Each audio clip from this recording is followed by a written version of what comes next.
Hi friends, ఇప్పుడే అందిన వార్త. మహిళను గన్తో బెదిరించి మరీ అత్యాచారం చేసిన ఎంపీ.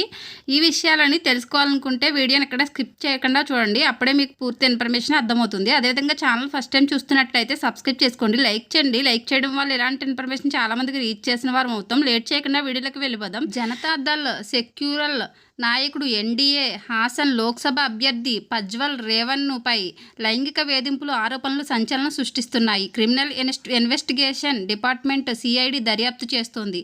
పార్టీ కార్యకర్త ఫిర్యాదు మేరకు అతనిపై అత్యాచారం కేసు నమోదైంది. మాజీ ప్రధాని హెచ్డి దేవ్గౌడ్ మనవడు ప్రజ్వల్పై హసన్కు చెందిన జేడీఎస్ మహిళా కార్యకర్త ఫిర్యాదు చేయడంతో ఆయనపై సిఐడి కేసు నమోదు చేసింది. ప్రజ్వల్ తనపై తుపాకీ గురిపెట్టి అత్యాచారం చేసి మొబైల్లో వీడియోలు తీశాడని ఆ మహిళ ఫిర్యాదు చేసింది. ప్రజ్వల్ తనను ఎంపీ క్వార్టర్స్కు తీసుకువెళ్లి అక్కడ తుపాకీతో బెదిరించాడని బాధితురాలు ఆరోపించింది. తాను చేసిన పనిని ఎవరికైనా చెబితే తనతో పాటు తన భర్తను కూడా చంపేస్తానని బెదిరించాడని ఆమె వాపోయింది. నిందితుడు తాను కోరినప్పుడల్లా కోరిక తీర్చమని బలవంతం చేశాడని, సహకరించకపోతే వీడియోలు పబ్లిక్గా పెడతానని బెదిరించాడని చెప్పుకొచ్చింది. ప్రజ్వల్ పలువురు మహిళలపై లైంగిక వేధింపులు పాల్పడినట్లు ఆరోపణలు ఎదుర్కొంటున్నారు.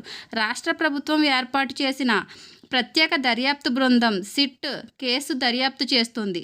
33 ఏళ్ల ఎంపీ పలువురు మహిళలపై లైంగిక వేధింపులకు పాల్పడినట్లు అనేక వీడియోలు, క్లిప్పులు సోషల్ మీడియాలో వైరల్గా మారాయి. ఇలాంటి లేటెస్ట్ ఇన్ఫర్మేషన్ వీడియోస్ కోసం ఛానల్ని సబ్స్క్రైబ్ చేసుకోండి, లైక్ చేయండి, షేర్ చేయండి. Thank you for watching. Please support చేయండి.